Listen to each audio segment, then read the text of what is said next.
Yo, Siril Beil, live inside the Black Box. I have a special guest with me today. Feminist, activist, social rights person, someone who speaks for the culture, someone who believes in something and stands for something. Liz Dont Trip. Hey. What's going on? Thank you for the invite. I really, really appreciate it. Nah, thank you for being here with me. It's kind of funny how we know each other. I know. You know, I remember when I was first trying to start my production company, I was looking for someone to help me, and I stumbled across you on Facebook. And I wrote you and I was like, hey, what's up? Can you help me? And you immediately said yes, and just, you know, with time restraints and things of that nature, it never worked out. Definitely. Now we fast forward, you're right here. Yeah, congratulations, man. This spot is awesome. I love it. I really, really Thank like you, it. thank you. So what's going on with you? I mean, like, for the people who don't know you, like, who are you? Who is Liz Dont Trip?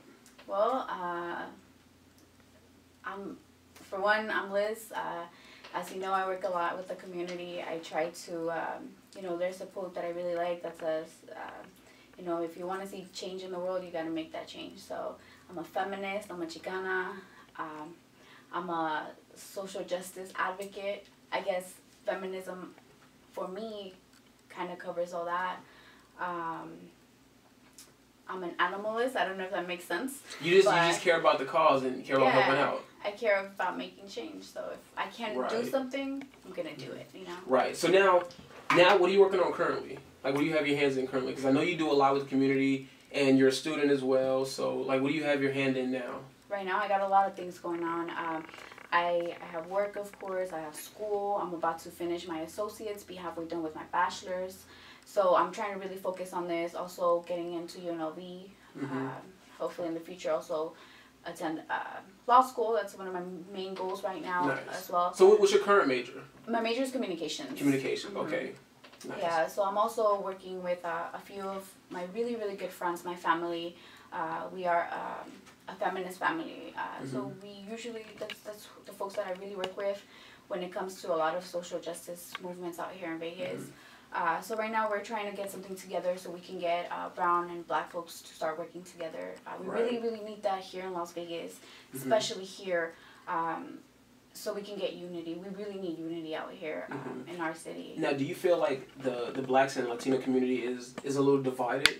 Oh yeah, definitely. Yeah. I mean, we can definitely see that to when I was growing up. I grew up out, you know, on Decatur and Desert Inn. I went to Cashman Middle School.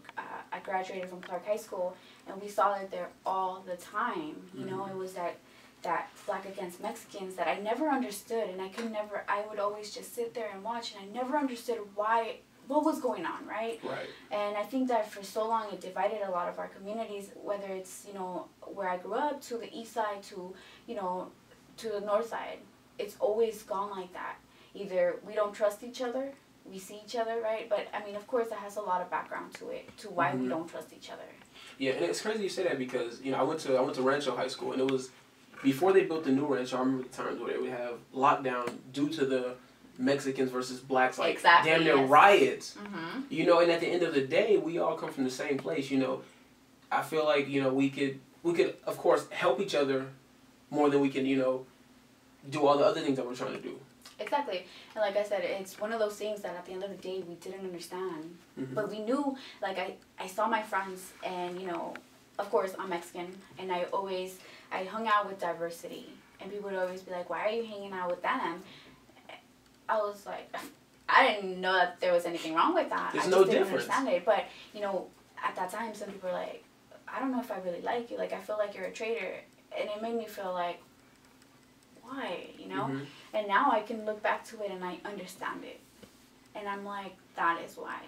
But yet, it's not right, you know? I don't know if that makes sense, but like I said, just looking back into history, our history, we'll realize that there's a war between us that someone else started. And we don't even have an idea of why we're at war with each other. And we won't end the war. We can, though. We can. We can. But and when? We need to. When? That's the question. Whenever we decide, when we all decide that enough is enough. I mean, look at all the cases, right? For one, we got police brutality that is killing our people, one by one. And it's really hurtful. It's not just blacks. It's a lot of people of color, right? Just recently, Jessica Hernandez out in Colorado. You know, she got shot down. She was 16, 17, 18 shots. Wow. 18 bullets. Then you got Eric Garner, then you got Mike Brown, then you got Trayvon Martin, then you got Oscar Grant. You got a whole bunch of names that we can list out, right? And then the people who don't make the news. Exactly. That's another big topic, because here in Vegas, there's so many, you know, cases that go on that don't make the news, that don't make the radio or the press or whatever, but it happens. And these mothers, they have to deal with burying their children, and these kids have to deal with growing up without a mother or a father. And now it's like we have so many kids without parents in their lives, and for someone to take away the life of their parent is not fair. Exactly. And like you said, there is some that don't make the news. For instance, here in Vegas, it happens very often, more often than people actually think of, you know? Now, also with that being said, like, how do you feel about, because the media, they always say, you know, everyone complains about, like, police brutality and things of that nature, but they say we kill ourselves more than anyone else does. It doesn't matter. There's a war in our streets that was caused by something bigger, right? For instance, the war on drugs. That's killing our people. And it's not us necessarily. It's like how many people are incarcerated. You're killing spirits. How many spirits are we not killing by sending so many folks to prison over something that these white elite people are making money off of, right? So that takes away from the point already. People say, well, in the streets, all you kill each other. So does that make it okay for you to come and kill us, right? And I just think it's like counterproductive when people point that out. Right. Because, you know, they like to point to, you know, the culture, the music, the lifestyle, and they say, you know, well, they talk about guns in their music, they talk about violence in their music, they portray it in their films, and they're doing it to one another. But like you said, that doesn't give them the right to do it to us, or for us to do it to one another yet. Exactly. But definitely. How do we move forward with this though? Like, how do we stop this? How do we end the war amongst ourselves, so we can show them, like, hey, look, we're doing something together as a unit, and now let's work together with you guys. Because not all police are bad. Not all, like, law officials are bad. Not all politicians are bad. So how do we show them we want more, we want better? I think that when it's kind of put that way, I feel like we within ourselves were saying, like, you know, we have a problem. Is there a problem in our streets? Yes. But we also have to remember that these officials are taking advantage of their power. They constantly do it. Why is it that we're so afraid to drive right when a police officer gets behind us? Just like J. Cole said, right? Yep. He said, I have nothing, I have a college degree, but right when you're behind me, I get nervous, my hands get sweaty. Why? Because for so long, authority has been taking advantage of that power and used it against us, right? Look back in the 80s, look back in the 90s when Tupac was out, right? He said, we're using these guns to kill each other, but this police officer is wiping us out. Am I saying that we should kill police officers? No. I do not believe in violence. I think that violence is horrible. And there is other things other than violence that we can use. Like education. Education. Knowledge is power. Now, do you believe that? Oh, yes. Okay. Yes, now, how do we, as a young group of people, how do we prove that that's right? How do we go to school and prove that that's right? Because there's a lot of people who go to school and don't necessarily take further action. Well, so what do we have to do about that? So it's not them. It's not us. It's that the system is not made for us to go forward. UNLV, how expensive is that? How many people can actually say, hey, you know what, I want to go to college and afford it? Right. Right? The thing is that these institutions are not made for us, right? We struggle. People, the student drop loans, out, the debt. Everything. But the thing is, specifically though, there is not the help for us to get that education. And I'm one of those people. I'm undocumented. I was born in Mexico. I do not have all the privileges that a lot of citizens do. For instance, FAFSA, a few other things that, that people who are citizens here are able to get. So, for me, it has been a huge struggle because I've had to pay for school out of pocket. And, of course, when you don't have money, am I going to go to school, right? Right. Can I make it? Now, with that being said, also, how does that make you feel when you're out with your family or you're in the streets trying to do these movements and, you know, speak to people, and you want things to be so good where you live at, but yet the place you live at doesn't want things to be good for you? Such as the financial aid. Of course. The FAFSA. Like, you're someone, and like I said, I know you, so I mean, how you're in school, you go to school, you want to progress, you want to do things in your life, you want to attend law school, but yet you can't get granted money to attend school. Of course. It's really hurtful. It's hard. I constantly meet people who, of course, you know, are about my age or maybe a little bit younger, and they already have their master's or bachelor's.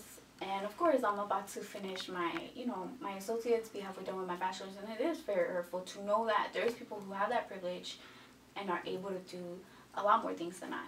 But one thing I always remember is to be kind to myself and say, you know what, it all takes time. Right. You don't have a timer that says you have to be here, you know. Socially constructed, there is a timeline to where everyone should be at, but not everyone, especially people of color, can be at that. Because we don't have all the privileges, right? So, like I said, it's really hurtful, but I still continue. I don't let that murder my spirit, because if I did, of course, then I would give up. But I just always, since I've been really young, I mean, my parents are immigrants, right? I'm an immigrant. My dad, since he got here, he's never stopped.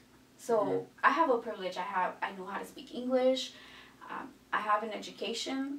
I cannot stop. My dad didn't have an education. He didn't even finish high school, you know? So that's my motivation to keep on going. Right, and the outlook on things. Yeah, definitely. If he didn't stop, I can't stop. Right. You know? Especially when you have, you know, a little bit more of an opportunity, a little bit more of an edge. Definitely. So you have to take that and just kind of just grow and just go forward with it as fast as you can. Definitely. Now, with everything going on in the world, a lot of people point the finger at the president. How do you feel he, in his position, is doing amongst these different situations? Look where he's at. He's at the White House, right?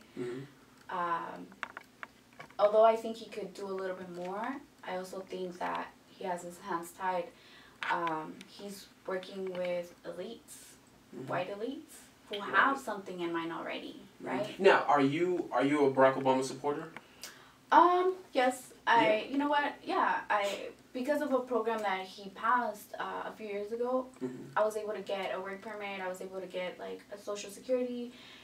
So I'm so thankful for that. You know, I can never say, hey, you know, it's never helped me. No, it has, and I think that Obama has done a lot of good things. I mean, in the military, women's rights. He's done quite a lot. So yeah, of course I am a supporter. Like I said, can he do more? Yes. Right. Now, speaking of women's rights, let's get into that. How do you feel like women are portrayed in today's times?